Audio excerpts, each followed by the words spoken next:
So excited to be here with Nathan Thompson. Nathan, thank you so much for joining me today. Can you tell me how you're feeling? Oh, hey Todd. Like this is totally weird for me because usually on the other side of the mic, so it's both a privilege to speak with you and also an odd experience at the same time, I but understand in a that good way. you do amazing work with your podcast, Escaping Samsara. Everybody can find you in the links in the description on your Instagram and Substack page. I guess let's first start with escaping samsara. Let's pretend we have an audience that has no idea what the word samsara means. Can you explain what you mean by the title Escaping Samsara? Yeah, well, thanks for the kind words.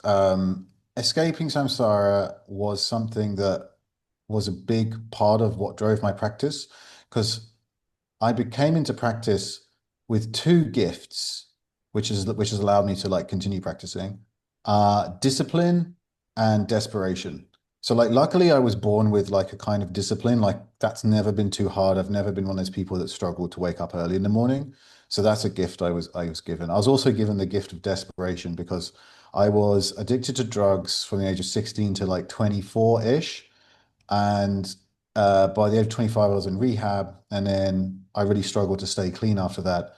And when I came to practice Ashtanga and Buddhism, the idea of escaping samsara sounded great to me because, as far as I was concerned, the world was just pure suffering. So, in a way, I was pretty primed for Buddhism. Like when I came across it, I was all like, oh, thank you. Someone's actually speaking to me. It's not a kind of like peace and love. It's like, no, life sucks. And this is how you're going to solve that problem. And I was like, hell yeah, I'll sign up for that. And that drove my practice for a while. And it was a good reason to practice, I think. And when I started the podcast, I was just coming to the end of that, and escaping samsara seemed like quite a cool sort of way to encapsulate it. And then I had my first child, and I think that's when everything changed. I realized a connection with the world, and that the world was actually a beautiful place. Not that like I didn't have fun before then, of course, but there was a deep sense of like, I don't know, angst, I suppose. And when I had my first child, I remember thinking, wow, I am actually connected to the universe, connected to the earth in a way I've never been before. And it was interesting at the time. I was also exploring Mahayana Buddhism, which is much more less about escaping samsara and realizing that samsara is actually just your untrained mind. And it's not about getting out of the world. And my understanding of it now is much more along those lines. So I'm still down for escaping samsara, but Yeah. I understand samsara to be my own untrained mind as opposed to the world. Yeah, great answer. Isn't it great I love how the evolution process to hear about your evolution, the title that you chose. I appreciate that you're staying with the title, in a sense of like, hey, let me honor where I was and also honor the fact that I can evolve, change, shift, grow. That's really cool, man. So you said first child. Do you have more than one child? Yeah, I got two, age 5 and 2. Oh, Yeah. man. And yourself? Congratulations. I do. I have two, age 19 and 12. Oh, okay. Wow. All right. Yeah. That's Yeah. sort of a whole teenage thing. I'm sort of like both looking forward to it and dreading it.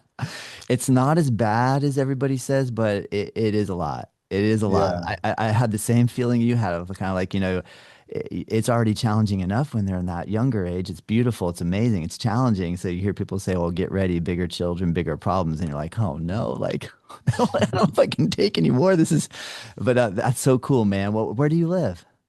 I live in Laos. Amazing. Well, Yeah. where are you from originally? So originally from a town called Beaconsfield, which is very near London. I was born in London, so mostly London area, excuse me. Um, and in 2013, I moved to Cambodia.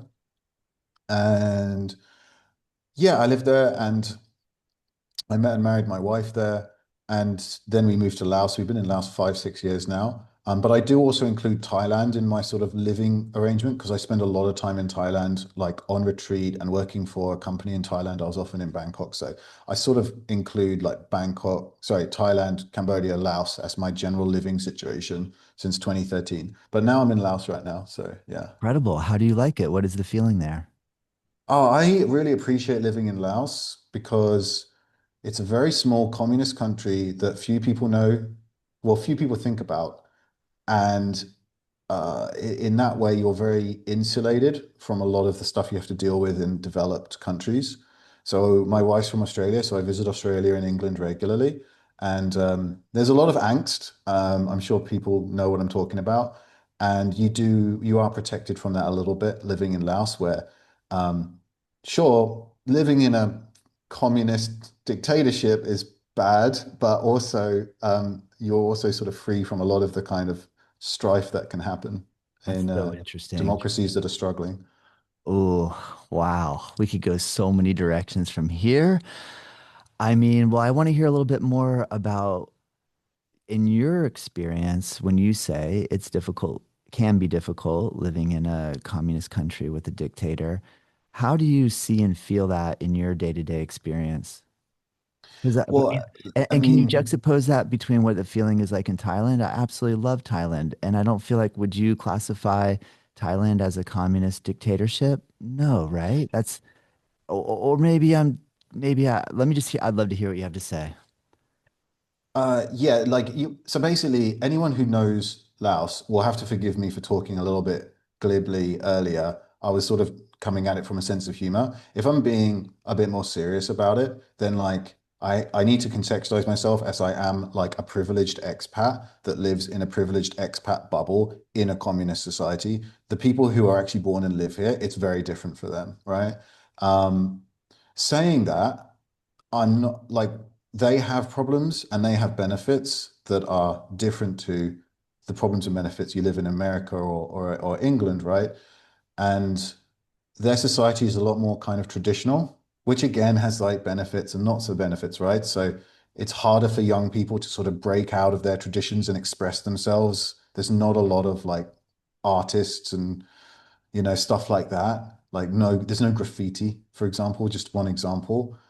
So that's like a downside. But then on the plus side, the society's a lot less narcissistic and a lot less, in general, worried about how they're coming across in terms of their appearance. I think that's something I notice.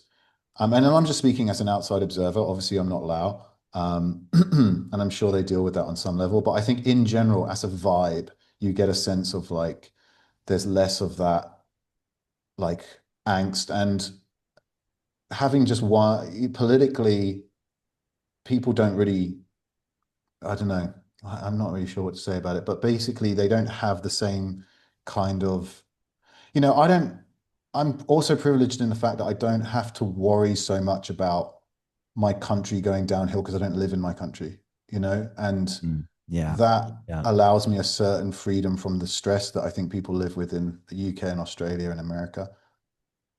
Wow. Thank you. Great, great insight. I'm so appreciative to hear this. Thank you.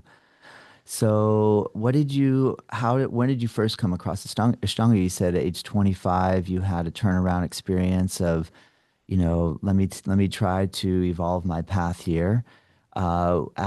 Was that when you started practicing yoga and coming across Buddhist meditation? What was the trajectory and timeline for your introduction to this world? Yeah, so why don't I just go through the people who taught me, right? And I can go through an order because that might be All one right. way of looking at it. Thank you. So I started with Goenka courses. I'm sure you're familiar.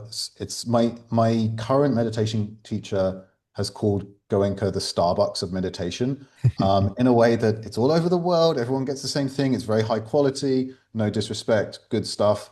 But Goenka was great for me. And probably the biggest thing when I started going to those courses was that it was donation only. And I was like a broke, just off drugs. Like when I walked into my first course, I actually threw my cigarettes away.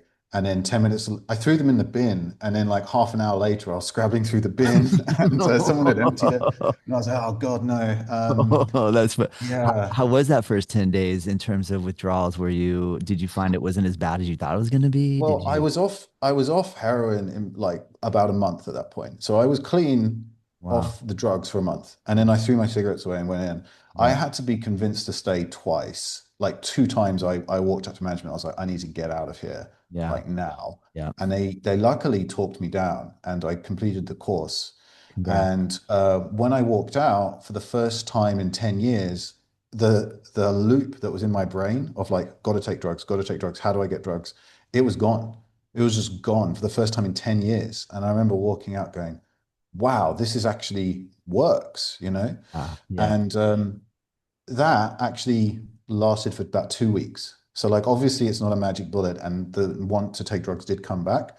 But those 2 weeks were the longest time in 10 years that it hadn't been there. So I was convinced then that like, okay, this is my path and this is what I need to do to like get my life back on track.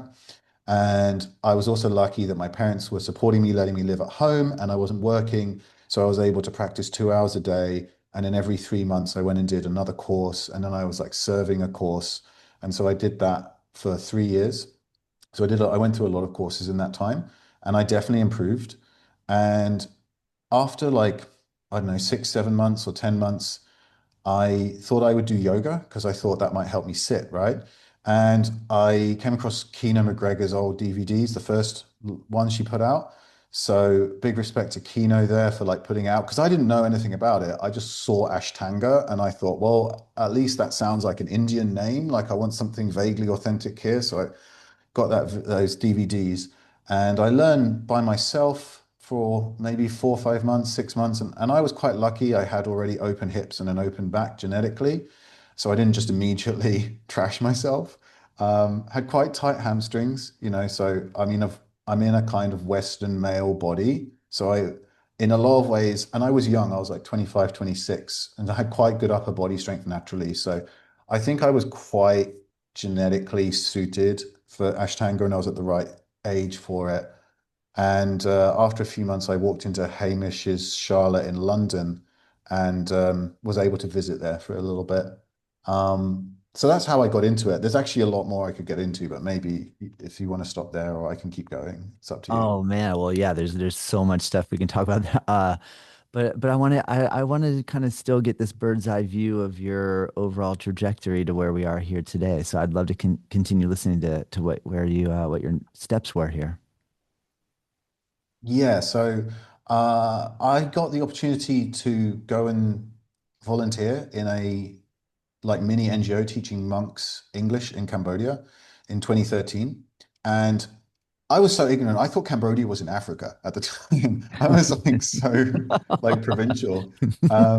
Yeah, and I didn't even care at the time. I don't care where it is. Like I've obviously got nothing going on in England. I was depressed. I'd made a mess out of my life, right? Yeah. You know, living at home with my parents. So I was like, yeah, get me out of here. So like Can I ask you, Nathan, then in relation to Goenka's story of being born in Burma, or no, being born in India, going to Burma, meeting his teacher Uba Khin, going back to India teaching. So in that process of you practicing and taking courses, did you start to understand that sort of geography of like Theravada Buddhism versus Mahayana Buddhism and how the differences are there in relation to the approach? no, not really. It's a while. I don't think I thought too deeply about it. The good thing about Goenka is, as you know, he makes it super ecumenical, and you don't have to believe anything or really understand much to get the effects. And I was getting really good effects, so I didn't really dive too deeply into it. Although I did take his Satipatthana course at one point, Mm, so I did have some understanding, but I yeah. really didn't know much about where it Understood. came from. Okay, cool. I just, when you said Cambodia, I just didn't know if that's at some point that piece. But I'm guessing, well, let me let you continue on. So you got to Cambodia. Yeah, so moved in. They had me stay at a temple because it was basically a new NGO that was set up by a woman who I knew through my brother, and her family were from that village. So she's Cambodian American, and she was going back to her mother's village, and I was going to be the English teacher, and she was going to set up this stuff to benefit the kids. So they didn't have anywhere for me to stay, so they just put me in the pagoda in the temple with the monks. So I was just like walked in, like started living with these monks in Cambodia, apparently to teach them English. I was not really prepared for any of this stuff. And luckily, she just took a shine to me. So again, I really was lucky to meet her. She was just like, "Hey, I love that you're interested in Buddhism. You're going to live with the monks. We're going to make this work and stuff." And then after a few months, she had to go home. There was some kind of family emergency, and I just ended up living at this temple by myself. And it was about that time I met my root teacher. Her name is Beth, and she's authorized by Gil Fronsdale. Maybe you've heard of him. Do you say Rue teacher? Root Root. teacher. I'm sorry. Now I understand. I'm Yeah, sorry. Now I misunderstood it. yeah, Gotcha. No, those names don't. I don't know those names. Please yeah. educate So me. Yeah. Gil Fronsdale runs Insight Meditation Center in Redwood City, California. Ah, which is So a he's part a of Spirit. Is senior. that a part of Spirit Rock? And It's associated. okay, got it. Yeah. So she's authorized by him and she lives in Cambodia. She's like a Zen nun. And she was doing stuff in Phnom Penh. She was running an organization to like help people with AIDS, right? So anyway, she just became my teacher and is to this day, although she's getting on a bit now. Um, and then I just sort of lived in Cambodia and I studied with her like every week. And she like really taught me the roots. That's why she's my root teacher, right? She taught me like the five precepts of Buddhism, which are basically the same as the yamas, really. Uh, and actually, you should like live by those. And it was about that time that I fully gave up alcohol as well. And also the paramis, which are the 10 perfections, the 10 perfections of character. So I had come from a very like, hey, let's meditate, like let's have results, let's be a meditator. But she actually taught me like, no, there's a whole lifestyle here, and you need to live that lifestyle like first thing, right? So she taught me that, and then at the same time, I was living with monks in this like rural traditional Buddhist setting, so I understood really a lot about the culture and how like Buddhist people actually practice Buddhism, which is actually quite different to how it's practiced in the West, right? For I was the only person meditating in that temple, like no joke, and Interesting. that Like, was mind blowing to me at the time yeah, because I yeah. was like, but Buddhism is only meditation, right? No, it's actually a whole thing. It's a whole religion. Not a lot of it isn't to do with meditation, right? Do you think they So it was were, a big learning or experience. or do you think they would giggle a little bit behind you, or or with you about look how excited this Westerner is, or do you feel like they felt that was endearing, and did they appreciate your sincerity and interest? I think on the most part they appreciated the sincerity and interest. Yeah, Cool. I like yeah. hearing that. Yay. And so you were in Cambodia from 2013 until, and I feel like you kind of got me a little up to speed before in relation to where did you meet your wife? Yeah, so after about 14 months living in the village, I moved to Phnom Penh and got a job as a journalist. And then I lived in Phnom Penh and did that. And I met my wife there maybe a year later. Did you? And we got married a few years after that, still in Cambodia. Yeah, she's from Wow, Australia. cool. Yeah. Very cool. Now, did you Yeah. have journalistic training slash study, or did you just kind of come in with a pen and paper and say, I'm ready, let's go? I didn't formally study journalism, but I'd always been writing a lot. And even as I was an addict, I would earn money by like writing articles for magazines and newspapers and stuff. And when I went to Phnom Penh at the time, I was pretty lucky because in 2013 there was actually three very good, high standard English language newspapers, daily newspapers in Phnom Penh, and two English language magazines. So I was able to get work with them, and then it just sort of built from there. That's cool. How do you relate? How do you feel like your journalistic background is facilitating or helping your journalism that you're doing now? Do you look at your podcasts that you do because you interview those interested and fascinated in how their lives surrounded in yoga, Buddhism, meditation, and this whole world? What sort of skills have you been able to pick up from journalism that you're now able to apply to your podcast? Um, Well, I guess I'm used to interviewing people, so that helps. But like honestly, I think you're a great interviewer. I don't know if you have a journalist background, but I I don't. don't think I do a great job, to be honest. I think you do a fantastic job. You're Oh, well prepared. You like you listen, you ask questions and stuff. I'm a lot more fly by the seat of my pants type thing with it. Well, it's very Yeah, kind of you. I don't Thank know. you. Thank you. I Yeah, well, so I don't think it's that special. all right.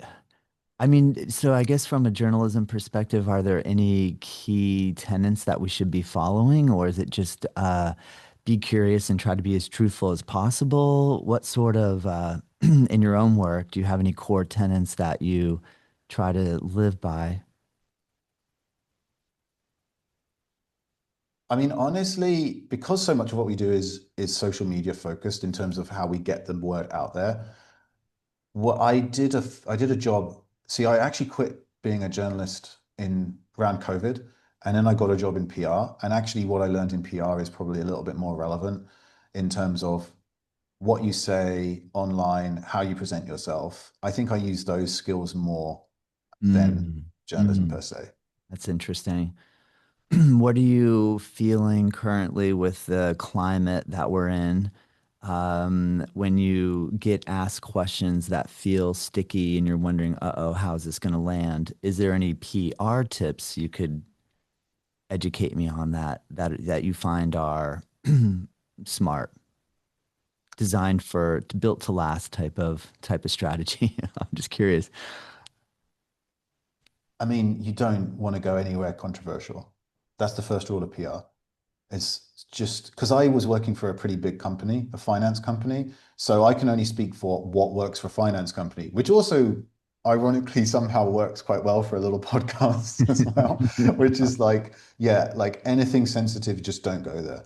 I mean, and sure, like journalists can go there, but I'm not a journalist right now. I'm just doing a fun podcast about meditation. Like Yeah, going to like controversial political places, that's not my remit. And yeah. I'm totally within my rights to say, hey, that's not what I cover. I'm about escaping samsara here. I'm not about talking about whatever political hot potatoes going on right now.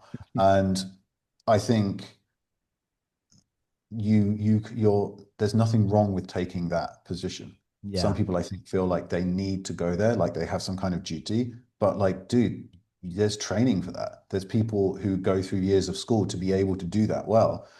I think Keena McGregor's doing pretty well with it. I mean, she put out a podcast with a professional facilitator to like work through some of that stuff. I think that's an example of someone who doesn't have a background doing it well, but I think it can be a real minefield. And there's nothing wrong with just saying, hey, that's not my remit. I'm here to discuss this. And that's where I stand, you know? Yes. That's cool. I appreciate that. I hear you. Can you talk now a little bit about your evolution of thought regarding, like you said, you started with the Vipassana tradition through Goenka, and then you mentioned the word Mahayana. Can you first explain what Mahayana means to you? Yeah, just before we just go on to Mahayana, I should mention that my teacher Beth, who's like was my main teacher, she taught Mahasi style Vipassana, which is also from Burma, uh, and it's different to Goenka style. It is based on the same root text, but there are quite a lot of key differences. And so I flipped from Goenka to Mahasi style, and I actually did Mahasi style for, it must have been when was it? It must have been 5 years, I would say. 5 years studying Mahasi style Vipassana. And Interesting. I haven't heard of Mahasi style Vipassana. Can you outline some of the characteristics that differentiate the Goenka version from the Mahasi style? yeah, so Goenka Goenka, his teacher was Ubakin, as we know. Ubakin was teaching in the 50s, kind of, I think, and Mahasi was kind of contemporaneous. Mahasi was a monk who also lived in Myanmar. I forget exactly where, but it might be Mandalay. And both of them came at the Buddhist texts with the idea of like basically bringing the texts to life in the modern world, where they had a lot of colonialism come in, there was a lot of scientific stuff, there was this kind of vibe, and India went through the same thing to like make their traditional techniques viable with science. And Goenka was very much in that kind of idea.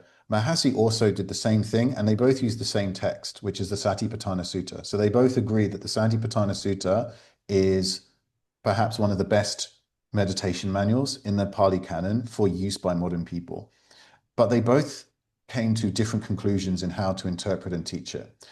For Goenka, basically the Satipatthana means the four foundations of mindfulness. So there's four ways to practice mindfulness. They are the body, the feelings, uh, the mind, and then like the mind states.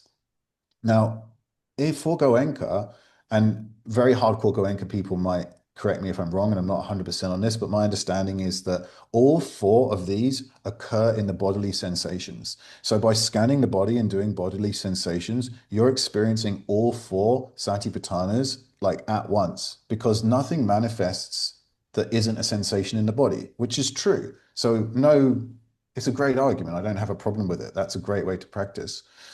For Mahasi, he's more like we're going to work with whatever satipatthana comes up in the moment. So if you're experiencing strong bodily sensations, then you observe the body. If you're experiencing strong emotions, you come away from the body, you observe the emotions. Same for thoughts, same for mind states. Mm. And really, that's the main difference. So, Yeah. yeah. Well, that's cool. Do you feel like the Mahasi style is almost leaning a little more toward the Mahayana approach of samsara is nirvana? No, they're both That's still a very staunchly big. Theravada. All right. Okay. Yeah, yeah. And like Yeah. Mahasi was a traditional Theravada monk, Goenka, very traditional Got it. Theravada. I mean, Got it. Myanmar is a very traditional heartland of Theravada. Yep. So their understanding would be Theravada based. Got it. And yeah. Then can you help myself and the listener understand how you see difference between the Theravada and the Mahayana in the overall approach of perceiving the body and the mind? Yeah, thanks for the question. I should caveat this by saying I'm not a scholar and I'm just coming at it from a personal practice point of view and the Thank you. little bit of study that I've done. Yeah, thank you. But yeah, like the difference. Wow. I think one of the key differences is the scope of practice.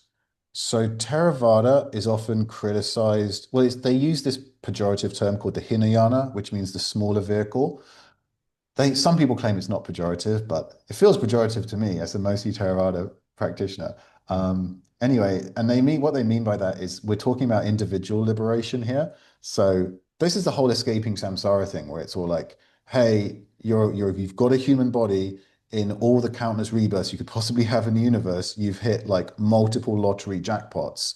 Don't waste your time. Get the fuck out, right?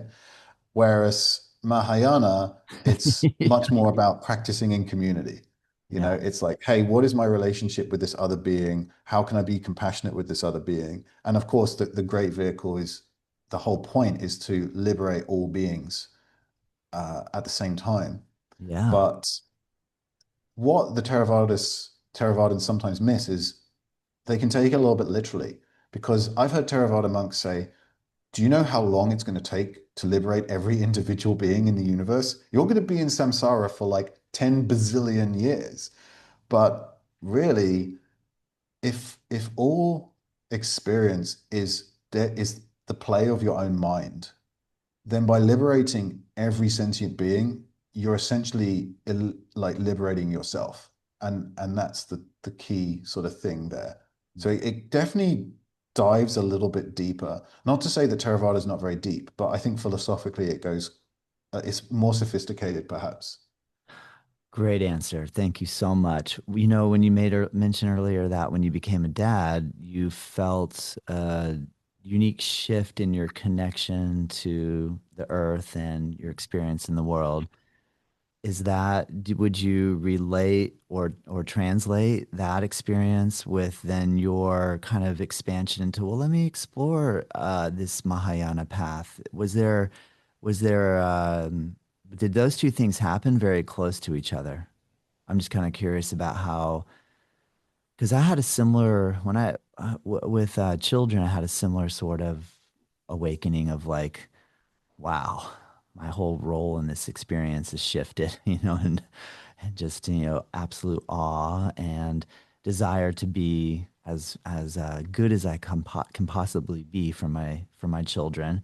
So I guess when you're talking about this sort of practicing in singularity versus community, and or the intention of singularity escaping versus being in community and being patient for everybody to go through this journey, do you feel like that is a similar um, element of parenthood? That's a good point. The thing is, my understanding has changed, right? So when I had my first child, which was 2020, I still had like a fairly immature view of what the Theravada was really talking about.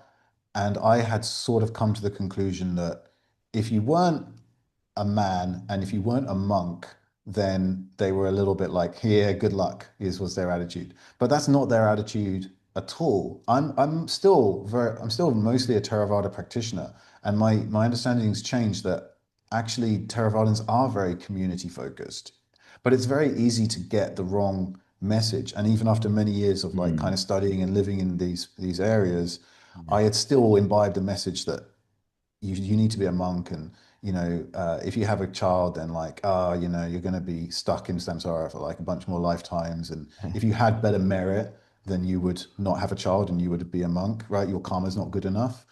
And that's kind of a shadow side of Theravada that I was got a bit hung up on. But I would like to say that like now my understanding is different, and I don't think Theravada is like that at all. I think Theravada is very community focused, and there's a lot of room for family. Mhm. But at the time, I had the child, I had my daughter, and there was just a lot of other stuff going on, right? Because it was COVID. I was very lucky that I had a good COVID experience because we were in Australia on a beach, and I know like like I was very lucky. Okay, I know a lot of people went through hell, and that was tough. And obviously, it wasn't a barrel of laughs for us. I mean, we were stuck, and I couldn't leave the country, and blah blah blah. But mostly, it was in a good situation, and I basically came to the end of a cycle of practice of about 10 years doing Vipassana, where I really felt like a cycle complete. And then at the same time, I just sort of picked up a random YouTube course called The Vimala Kirti Experience by Michael Taft and MC Owens. And I still study with MC Owens to this day. He's great. Uh, it might still be on YouTube. And I just did that course, and it was supposed to be a kind of an introduction to the Mahayana.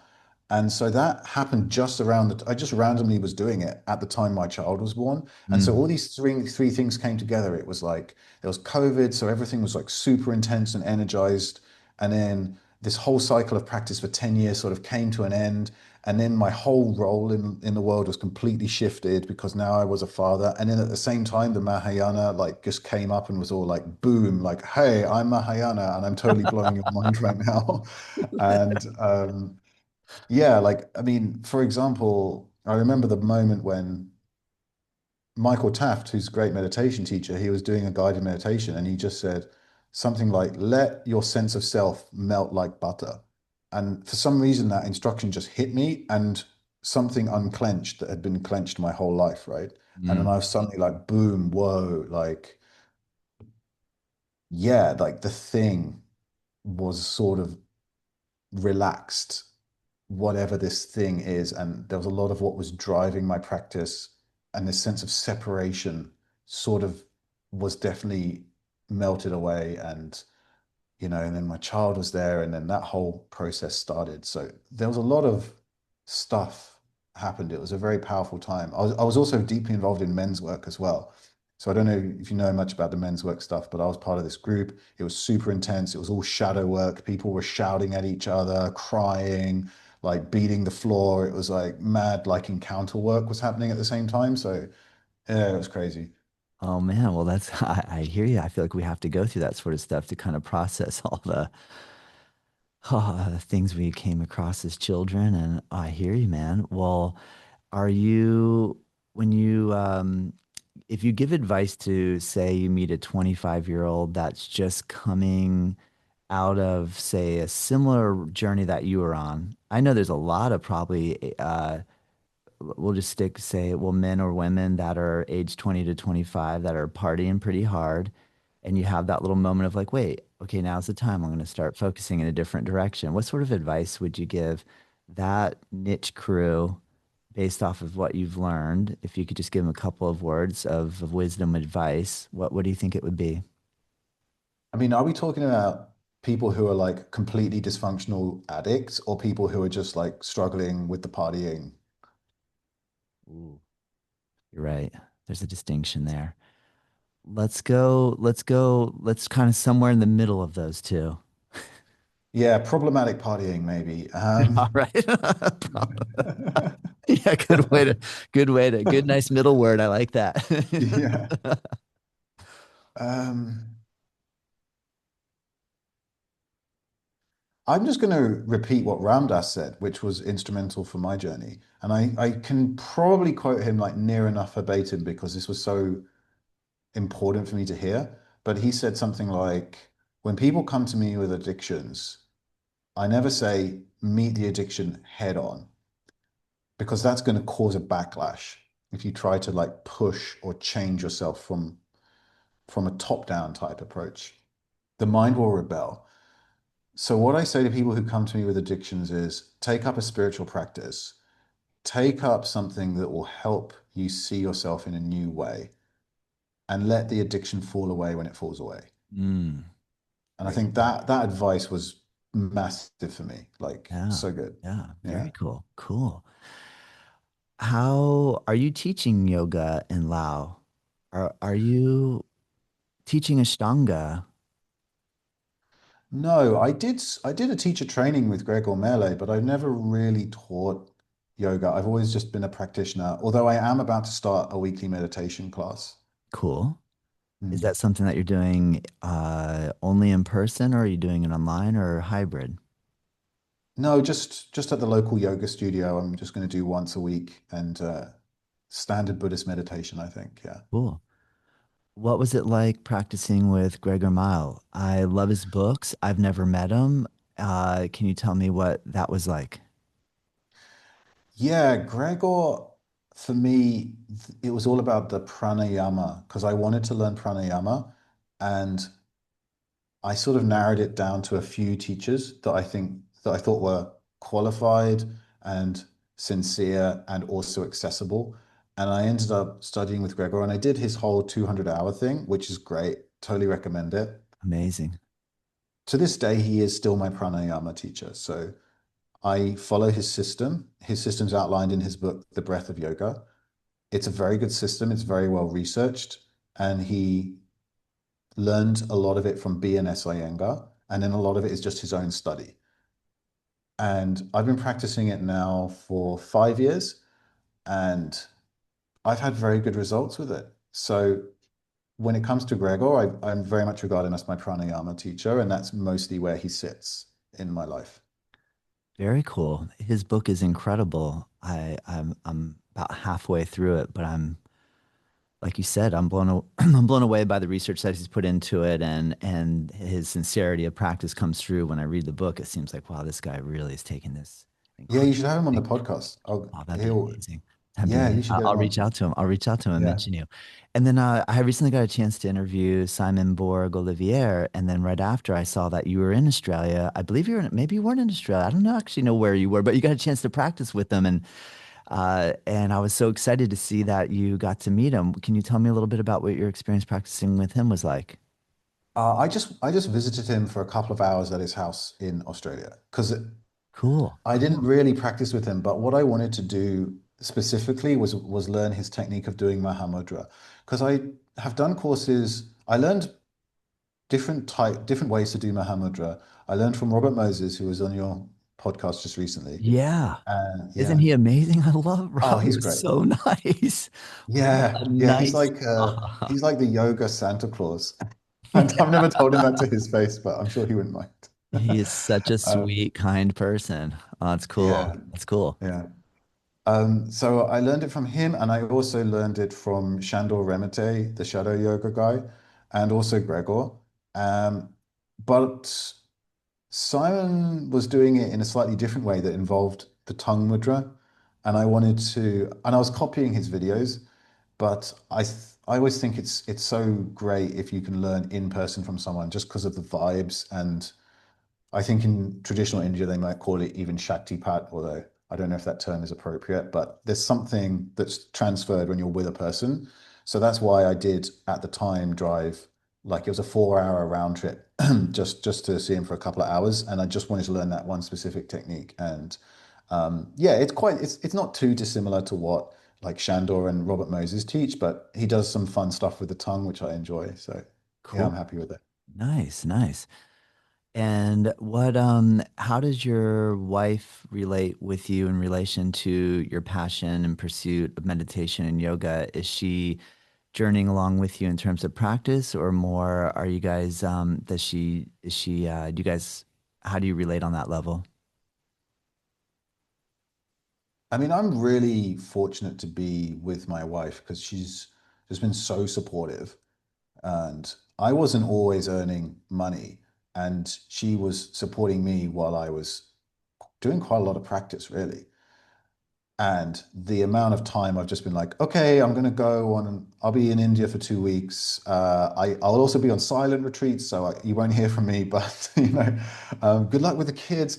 No, it wasn't, isn't that, I don't think I've ever gone away for 2 weeks since we had kids, but definitely 10 days I've done. And she's been looking after the kids at home. And so she's so supportive. So I Nice. definitely owe a lot to her. And in terms of her practice, I don't really want to speak for her in terms of her Mhm. practice, but I will say that when we got married, we had a Buddhist ceremony, and as part of our vows, we took the Buddhist five precepts together. So the five precepts are like no killing, no stealing, no sexual misconduct, no lying, no taking intoxicants. And that has been like the basis for our marriage. And we both take, so we both practice along those lines, at least in our lifestyle. Nice, Nathan. That's so cool to hear. You know, it's funny because when the last time I had a chance to go sit a 10-day retreat was while my wife was pregnant with our daughter. So she'll be 13 soon. And so, like, after she came around, now anytime I'm like, hey, Tamara, I think I would really like to go away for it ends up being 12 days by the time you travel one down there. And she's like, and what, leave me with the studio and the kids? I'm Yeah, I like, mean, okay, fair enough. I can wait. I can wait, right? I mean, that's kind of the journey with the children is like it's so incredible to be present with them and it goes by so fast. Like the fact that my son is off in college now, I just didn't ever think that was going to ever happen. I mean, I knew it, but you just kind of get so into the things that you're doing and it's so busy with the kids that, you just kind of don't think they're ever not going to be there with you. So I guess I really appreciate where you guys are at. That's cool. Your wife is so supportive, and I feel the same way. I wouldn't want to. I'm just so grateful to have a strong partner. How do you approach that currently? Do you feel like that's shifted a little bit for well, let you me and relate? just Please I left out something as an tell important bit me. of information. Tell We me. live in Laos. Childcare is very affordable here. Oh So yeah, so yeah, there's that. yeah, Okay. yeah, yeah. Um, Also, one thing that Gregor told me when I last spoke to him, which was just a couple of weeks ago, he said that when he can, he goes for a 1 day retreat every month. Mm. I can't believe like it's so obvious, but like no one's ever mentioned that to me before. And he's just It's he's a just like, look, lot. if I can get, and he just said, so he just goes away and takes 1 day and he practices 10 hours that day. And I'm like, wow, that's actually great. Because in a year, then you've done 12 days of like, Yeah. really hardcore retreat work. I think that might be achievable for lots of people. So it's definitely something I'm going to try and do. Yeah. Yeah, that's good advice, Nathan. I agree with you on Mm. that. Why does it have to Mm. be? It's got to be all or nothing, right? Isn't that a funny approach? I saw a post that you did recently in relation to practicing first, second, third series, and then you were relating that, what, I'm feeling a little bit overwhelmed, maybe a little physically exhausted. I'm gonna put the advanced stuff on hold for a moment, maybe focus on a nice, short, easy, gentle practice. Can you tell me a little bit about what your journey has been with your evolution of how understanding how much you need to push and how much sometimes pushing almost becomes counterproductive? Yeah. So Ashtanga, wow. I mean, I love Ashtanga, and I practiced 6 days a week pretty traditional way. Although I never had like a long-term teacher because I lived in Cambodia. There wasn't really a teacher there, not in Laos either. So I used to travel to Bali. I used to practice with Prem Carlisi when I could. And um, yeah, in Australia, I was lucky to study with Mark Togney, who's kind of still guides my practice now, and then also Ash Hope in Brisbane as well. But anyway, I didn't have much of a teacher, but I did have a little practice community, and I was really committed. And I did the 6 days a week thing. And when I was early in my practice, I had my sights set on completing third series. I think maybe quite a few people have that. And after many years, like I don't know, 5 years, 6 years, 7 years, I sort of had done third series. And I was like, yeah, just let's do fourth, let's just do fourth series. And I started doing that. I guess I was like lucky because like once I'd sorted out my hamstrings, I had the body that could do it. And also the motivation and I changed my lifestyle around in order to make that happen. And I really enjoyed it. I got loads out of it. I really think that the pranic Kundalini model makes the most sense for me when in terms to describe what we're doing with Ashtanga. I think ultimately I understand Ashtanga best when I think of it as tapas. I think it really does like bake the body in that way to make it available and able to receive greater states of meditation. And obviously, there's like tons of people in Thailand and Laos who've never done any yoga in their lives and have much better meditations than I do. But I think that it really helped me as a Westerner coming from like a very unhealthy background to sort my body out, not only physically in a scientific way, but also pranically. I had like a lot of crap that like emotional crap. Like in second series was a big one for me. I used to just like lie in Shavasana and my whole body would just convulse and shake and I would be like sobbing, but not crying or feeling sad, but just sobbing all this trauma out of me. And when something works that well, you sort of think, hey, like I'm going to keep doing this. I'm just going to keep going. And my practice peaked last year because I wasn't working. I had a few months off. And Mark has fifth series. So he has got his own version of fifth series that he sort of cobbled together. I got a bit curious about fifth series. There's essentially a few teachers that have one. Matthew Sweeney's one, Mark is another. There is another one who has a fifth series, but I can't remember their name. And both Mark and Matthew are saying you're not allowed to share the sequence. So everyone suddenly gets all secretive about fifth series. I personally don't agree, but I have to respect my teacher, so I can't share the sequence. But I don't know why you have to be so secretive about it personally. Anyway, so I was learning fifth series, right? And wasn't working and I was having these 2 hour practices and I was like peaking. But I picked up some injuries along the way. I tore a meniscus a few years ago. That was just not getting that much better. I was getting like rotator cuff stuff you know, I'm 41 now, so I was hitting 40 and I just got bored of like ignoring injuries and I was just like, dude, I don't know how much longer I can just keep ignoring what my body's telling me. So I went to a physio. The physio said, you should go to the gym. So I started going to the gym and I was all like, oh, wow, lifting weights is awesome. This is like giving me something Ashtanga's never given me. Like I feel stronger and more stable and this is great. And since then, I've sort of been kind of trying to figure out where does Ashtanga sit. And then just recently, I went back to Krishnamacharya's work. You always got to go back to Krishnamacharya's work. Like if you're ever in doubt, go back and read some of that stuff. Yoga Rahasya is a good one. And I was looking through that, and he says, when you're in the householder stage of life, your asana practice shouldn't be about expanding, it should be about maintaining, and you should be focused on pranayama and mudra.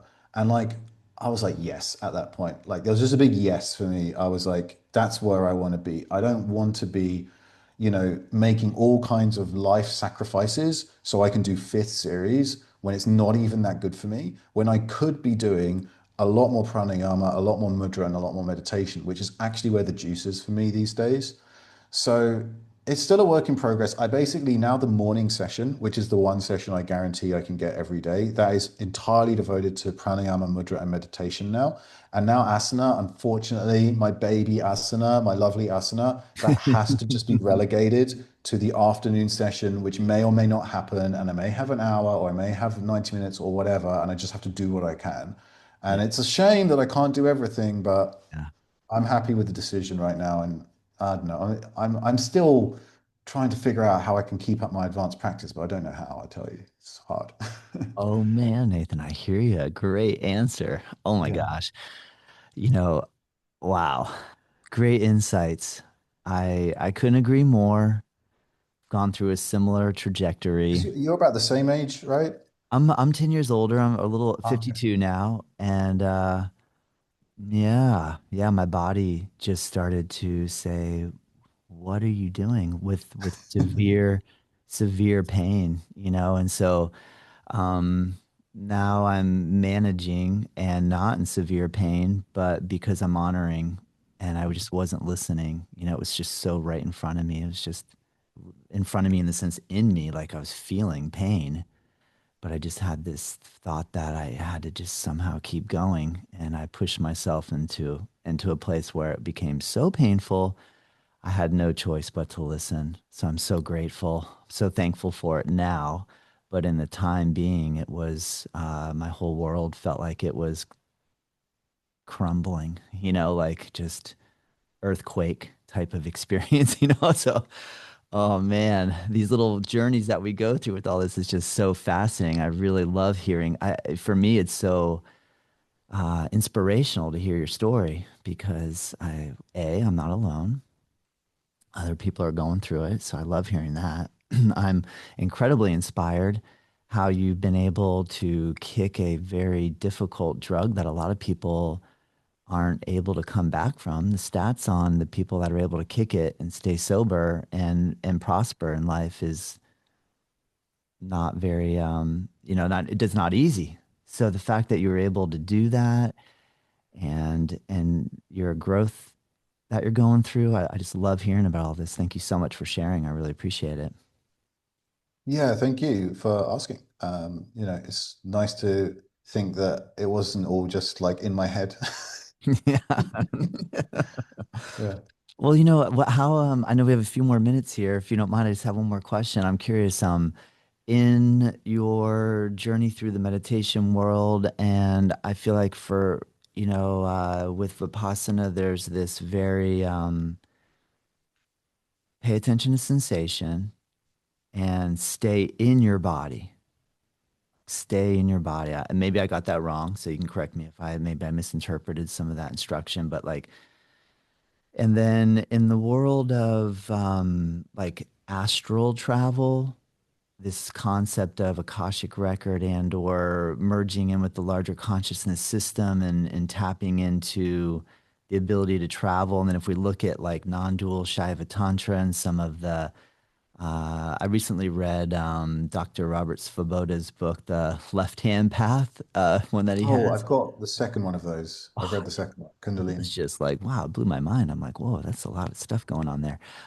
So I'm curious, when you meditate, have you allowed yourself to investigate that world of travel through the, astral world, or do you feel like that's just a bunch of mental whirlpools that really take you away from a goal of, say, Vipassana style, just stay here, stay right here, don't don't travel out there. Any thoughts? Oh man, like you saved the best stuff till last, man. Like this is the whole thing. Dude, I know. Well, Um, how much time do we have? Let me get my glass. Like 53 minutes and 20 seconds. I mean, I try to keep my episodes to an hour so I don't scare people when they see the uh, timestamp, and go, oh no, the 2 hour journey. I don't know if I can do it. Um, so yeah, I guess just if you could briefly touch on it, I'm so curious to hear where you're at. so, I've never done astral traveling or lucid dreaming, really. I've never been talented at that. And I've never really had the time to learn. But my teacher now, so I don't still practice in Vipassana for the last 4 years, is it? Like maybe 4 or 5 years. I've been practicing in the Thai forest tradition under Ajahn Achalo, who's an Australian monk, lives in Thailand. And the Thai forest tradition is mostly associated with Ajahn Chah and Ajahn Sumedho. Maybe those names are familiar to someone in your audience, but there's a lot of room for variety in that tradition. And Ajahn Achalo has been a great teacher for me because he's very into faith-based practices and he talks a lot about magic powers. He talks a lot about meeting spirits and ghosts and these kind of things. I think these are things that happen to him and his teacher and other monks in his community. I was lucky it happened to me once, and that was fun. And he also affirmed my practice of magic because I was feeling a bit gloomy or guilty about practicing magic for stuff that I wanted, like if there was like a special, if someone had a health problem, like we had some tests coming up, I would do magic for like perfect health, for example.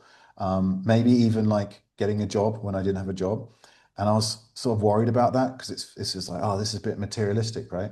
And then Ajahn said to me, he was just like, no, man, there's nothing wrong with that. Just make sure you make lots of merit after, because if you're using magic to get results, you're pulling forward because in Buddhism, it's similar to Hinduism. They have this concept of merit or good karma. It's there, it's your storehouse. You're sort of pulling forward from your accumulated good karma to create good effects in your life right now. So make sure you go and make lots of other good karma and merit to Mm, boost your supplies, if you like. that's And I a thought that was cool. quite good advice. That's cool. That's a really interesting way to look at it.